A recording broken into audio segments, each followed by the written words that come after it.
So hey, thanks a lot. Really appreciate this chance to talk with everybody here at the SHDA National Convention for 2021. Everybody's calling in from home or from wherever you are. I'm glad you could join us. Hey, listen, it's been a rocket ship of a year. And when we talk about smart subdivisions, I don't want to talk about the 20% savings, the 30% savings, the small little kind of cost things that you can do. It's going to be about the 20 times value gain that you can get when you're starting to do really amazing things with technology. So, yeah, and just to make sure it's all clear, it's not about my company today, the sustainable legacies that we're doing. You can look that up, and it's not about me.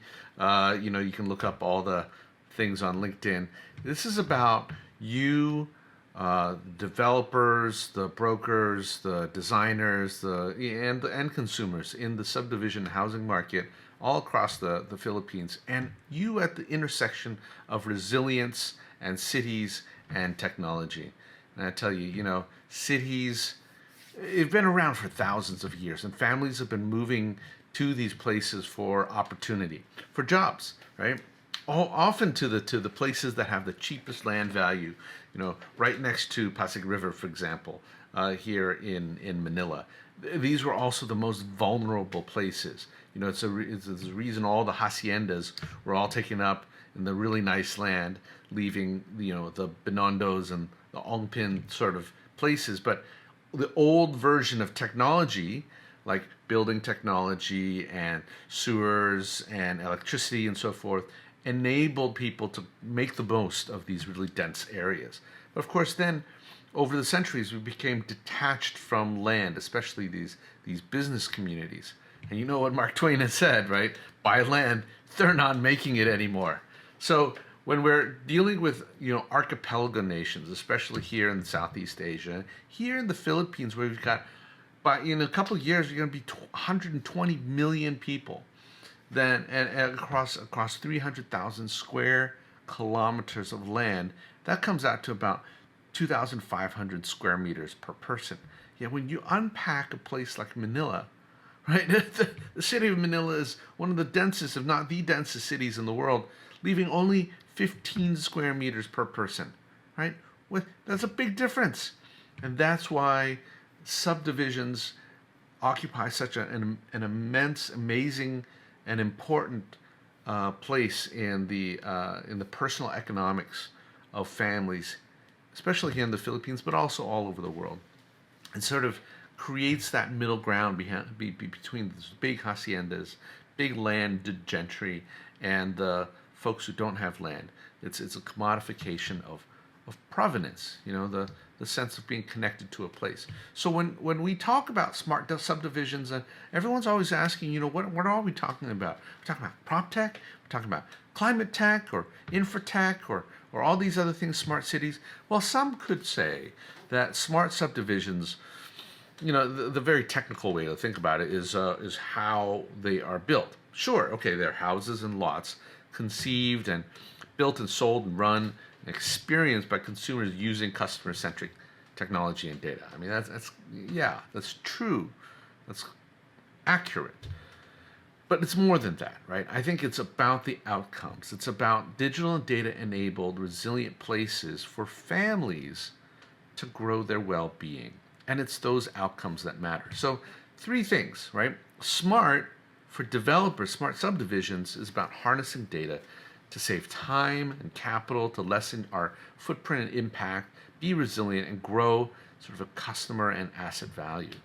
And so the outcomes that we're talking about, this is basic business outcomes: more informed strategy, better risk, reducing capex and opex, increasing your value, more inclusive customer experience. We heard it yesterday. Big data. First part is the strategic side of your business, right? Analytics, heat mapping, product analysis, life cycle cost stuff, and then moving into design and planning. How you can create prefabrication and use BIM and building information modeling type things in order to get your costs and your calculations worked out and use digital twins. And then when you build it, then it's all about construction management. Yeah, you can bring in drones and technology, make workplace safer, source more sustainable suppliers and materials, and then have more digital permitting. And then finally, when you're trying to sell, it's about fintechs and mortgage finance and online brokerages and automated collections. And then finally, when you're operating this thing over 20, 30, 40, 50 years, is about property management, about automated response and tenant experience and predictive maintenance. And then, of course, finally, just from a customer-centric perspective, it's about embedded internet. It's about infrastructure that allows people to expand with the times, right? Ubiquitous broadband, and bringing uses all together so that you have mobility options, healthcare, everything within 15 minutes. Those are technical outcomes, right? Out of those various stages of building a subdivision. But what the bigger outcomes for developers, it really is about avoiding assets that nobody wants to buy later, right? That's what stranded assets are. In this world now, when people are looking carefully at your carbon calculations, at was it built equitably and inclusively in the right way? Assets that don't are no longer wanted, and that's so it's about differentiating in the marketplace, and then meeting the demands of a young, new generation of demographic who are looking for more than just what the older generations were looking for, just economic return. And so the outcomes are about, can you reduce the carbon footprint? Right? We've done studies. Instead of all concrete, you do some timber and concrete, you can save up to maybe a third of your carbon footprint and a third of the carbon footprint over the life span of the project. And that kind of smart thinking put into subdivision level, house, lot, multiplied, scalable, that's a lot of impact through smart decisions. And then being very customer centric. This is some data here about transit mobility and making sure that services go to the communities that are lowest income, because those are the ones that need it. And when you think about things that way, then over designing becomes a luxury we can't afford. It's really about designing smartly so that there's more choice for walking, there's more perimeter for more shops, there's more green infrastructure. These are simple decisions, smart decisions about how to design a product that is more inclusive for your customers. And that ends up being about harnessing and understanding your data and making the most of it. That's the one takeaway. If I had one takeaway for developers, okay, about a smart subdivision. But smart subdivisions, of course, are not just about the developers. We've got to be client-centric, customers first. And for customers, a smart subdivision is more than just, wow, that was really well done. It's about how can it unlock opportunity for me and my family. Can I be empowered as a buyer, consumer, tenant, an owner, to build my equity for me and my family, to build opportunity of jobs and connectivity, and then my own social aspirations as well, to build my social network and be in a community through digital infrastructure. So these kind of outcomes, yes, they're the basic ones, right? Being safe and secure, protection of your investment, family safety, things like that. In the middle of all of these floods and earthquakes and congestion and so forth, then absolutely this is very important. But more than that, subdivisions are fundamentally most families' first equity investment. It means so much. And so that means the bigger outcomes for customers is about, is it easier for me to choose and afford and to buy my first home? Does it provide me with a seamless living, maintenance, hassle-free? Can I be closer to my family and my social networks? And can it give me opportunities to be entrepreneurial, to build businesses? People don't just work and live in different places anymore.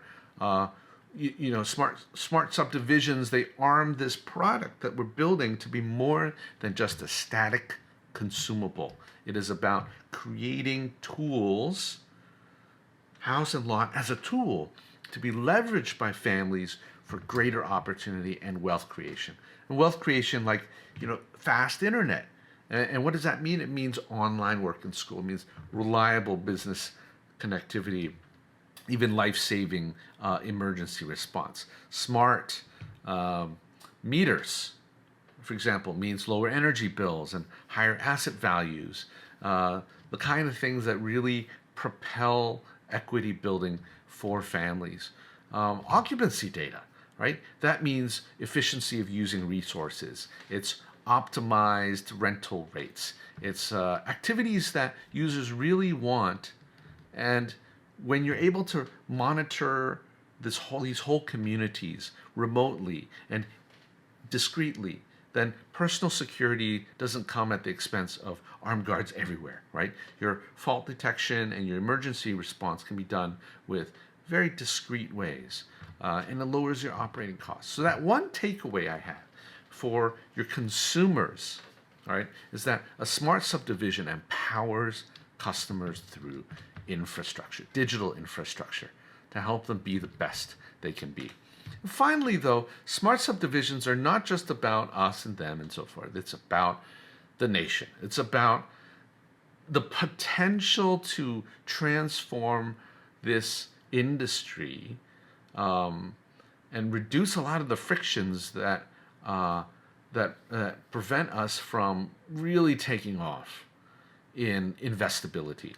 Okay, and this comes to things that we have to sandbox, that we have to try out with policymakers in order to expand our ability to do this with technology. But the outcomes we're looking for are more housing, which we desperately need, done faster, less carbon footprint, more transparency and inclusivity, and at the end of the day, that means the whole nation becomes more investable. We have to tackle the inequity of our land-based economics, because it's also tied in with the inequity of our carbon impact, right? Look at this. Per capita carbon emissions, Philippines way down there. It looks really good. We're much smaller than, the big Hong Kongs and the so forth. But if you look at it the other way, our annual emissions in total, because of our big population, is, wow, 3 or 4 times that much of a place like Hong Kong. And so that's where things like insurance hit us, right? Everyday families not being able to afford insurance, not being able to get lower premiums and so forth because of the threats and because of how much we have to catch up. So the possibility of smart subdivisions to go beyond the everyday smart advantages from building and constructing and the business of development to the what's good for consumers and so forth, all the way out to innovative leading edge things like digital titles, right? Smart contracts, tokenized, so that we're not shuffling through paper and waiting 3 or 4 years for some claimants of some family somewhere. You all have assembled land before. You know the difficulties there. If this was all digital, and then you can create REITs and fractionalize ownership, have crowdsourcing of multiple people who are able to buy and own, and even owners being able to say, okay, well, I'm going to get my group of people to co-own this so it's more affordable. And then once they buy it, it's about a customer experience that's immersive, online and offline, and then going all the way through the green finance opportunities, right? Sustainable finance, lower insurance premiums, all of that make things much more inclusive. So that's it. That's my one takeaway. Smart subdivisions are powerful for the nation because they create greater inclusivity through technology, erasing frictions. Okay, I can hear it now. I mean, everybody's saying, okay, that's great.